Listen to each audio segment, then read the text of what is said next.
हरियाणा के रोहतक जिले के सांपला बस अड्डे पर एक सूटकेस मिलता है। आते जाते लोगों की नजर उस पर पड़ती है। उन्हीं में से कोई एक पुलिस को खबर करता है। पुलिस आती है, सूटकेस खुलता है, उसमें मिलती है एक लड़की की लाश जो एक कंबल में लपेटी हुई होती है।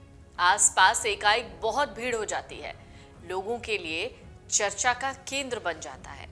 ये लड़की कौन है, इसके साथ क्या हुआ होगा, फलां फलां।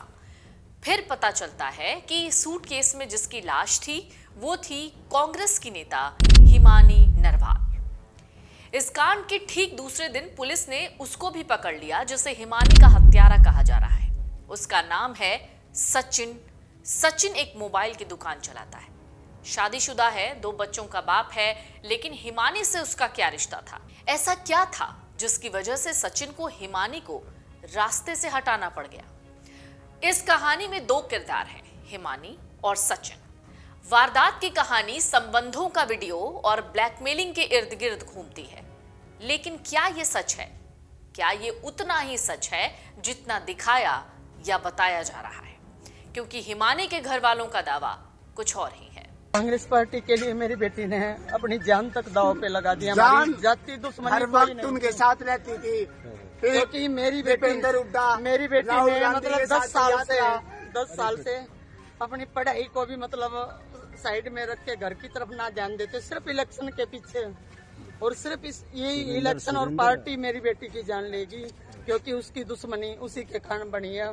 मैं हुड्डा साहब से यही चाहती हूँ कि मेरी बेटी को, ये पार्टी के भी हो सकते हैं, दोस्त भी हो सकते हैं, आईडी नहीं चेक करो, पार्टी के भी हो सकते हैं। कभी आपकी बेटी ने बताया आपको कि ऐसा कुछ नहीं था। पार्टी सिर्फ मेरी बेटी का ये था कि पार्टी के कारण उसकी मतलब अब रंजिश हो रही थी, क्योंकि ये चाहते थे ये इतनी छोटी उम्र में हमारे से आगे कैसे बढ़ गई। बहुत लोगों से मतलब कहाँ जा रही थी वो? एक दिन पहले कहाँ गई थी वो? हाँ जी, कहाँ गई थी वो? एक दिन पहले वो कहीं नहीं गई। एक दिन पहले वो घर पे ही थी।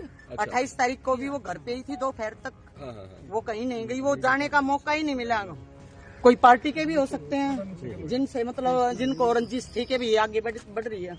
हमें तो पुलिस थाने से फोन आया। हाँ जी, 3 बजे पता चला। सर जी, मैं यही रिक्वेस्ट अपील करती हूँ, मैं हुड्डा साहब से, आशा हुड्डा से, उनके बहुत नजदीक थी मेरी बेटी, कि मेरी बेटी को मतलब न्याय नहीं मिलेगा तो मैं अपनी बेटी का संस्कार नहीं करूंगी।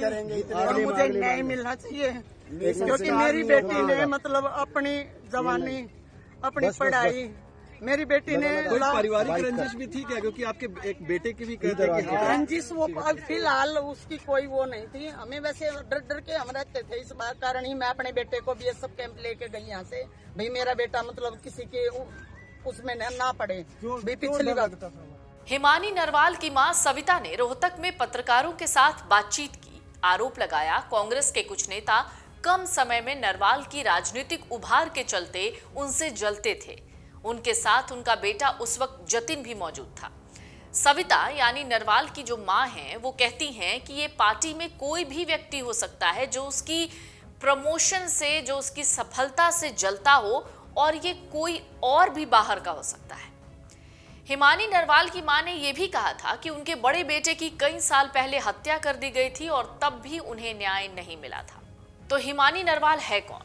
हिमानी कांग्रेस की सक्रिय कार्यकर्ता थी, कांग्रेस की रैलियों में दिखती थी, लोक नृत्य के लिए भी मशहूर थी। हिमानी ने राहुल गांधी की भारत जोड़ो यात्रा में भी हिस्सा लिया था, जिसकी तस्वीरें इस वक्त आपको सोशल मीडिया पर दिख गई होंगी, जिसमें हिमानी अपने पारंपरिक कपड़े को पहनी हुई नजर आई हैं और इसी में उनके साथ बगल में राहुल गांधी दिख रहे हैं।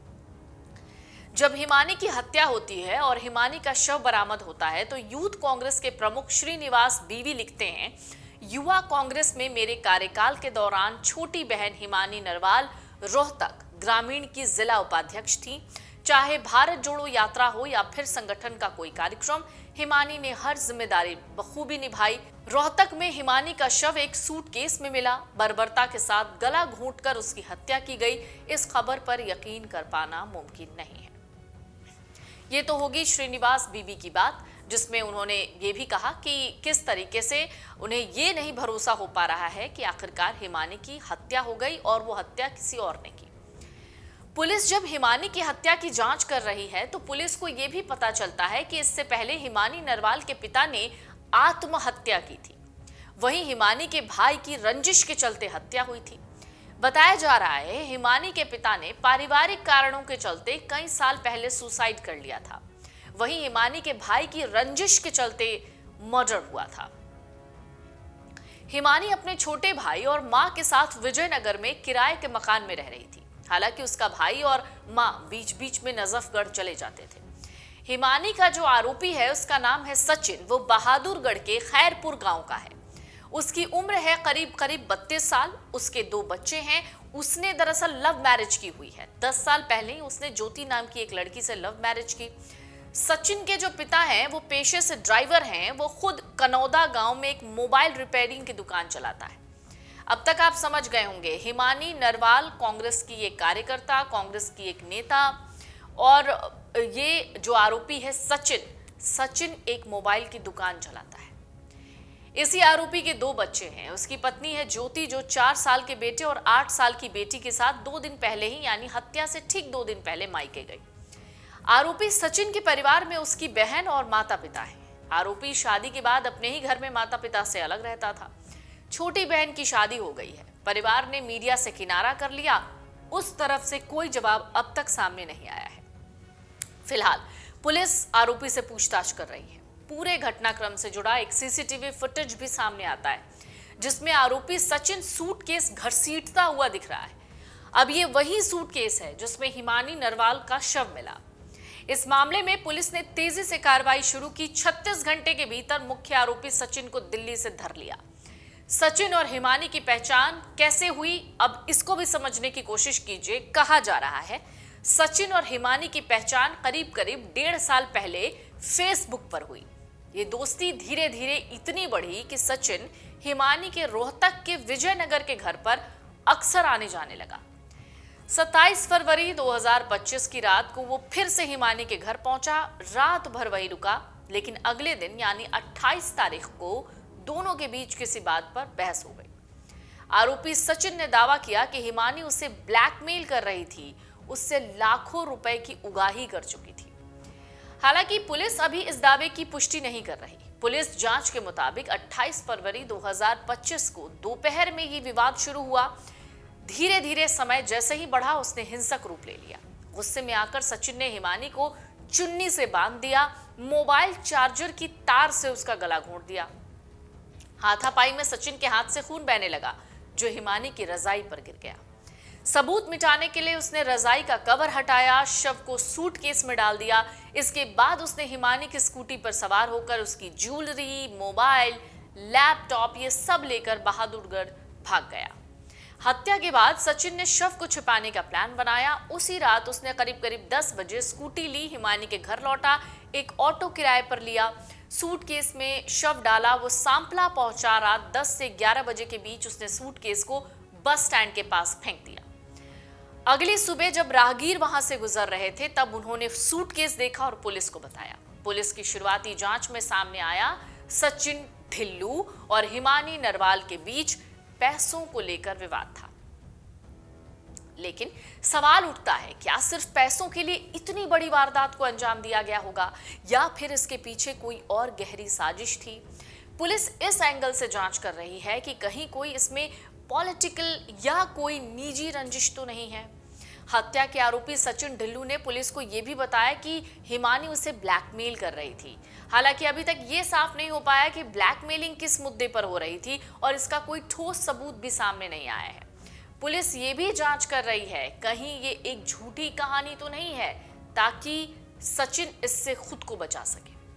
सचिन पहले से शादीशुदा था और उसके 2 बच्चे थे, तो ऐसे में सवाल है अगर हिमानी को ये सब पता था तो उसने उससे रिश्ता क्यों रखा? क्या वो किसी दबाव में थी या फिर उसे सचिन की शादीशुदा जिंदगी के बारे में कुछ पता ही नहीं था? पुलिस इस पहलू पर गंभीरता से जांच कर रही है। हिमानी की मां सविता देवी ने पुलिस के सभी दावों को खारिज किया है। सविता देवी का कहना है कि हिमानी का कोई बॉयफ्रेंड ही नहीं था और वो किसी तरह की ब्लैकमेलिंग में शामिल नहीं थी। ऐसे में सवाल तो ये भी उठता है कि सचिन के बयान और हिमानी की मां के दावों में इतना अंतर क्यों है? तो सच आखिर है क्या?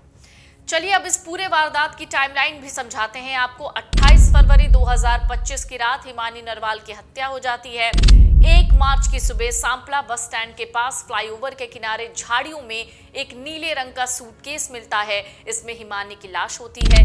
1 मार्च को ही दोपहर पुलिस ने शव की पहचान की और जांच शुरू कर दी। 2 मार्च को पुलिस ने आरोपी सचिन ढिल्लू को गिरफ्तार किया।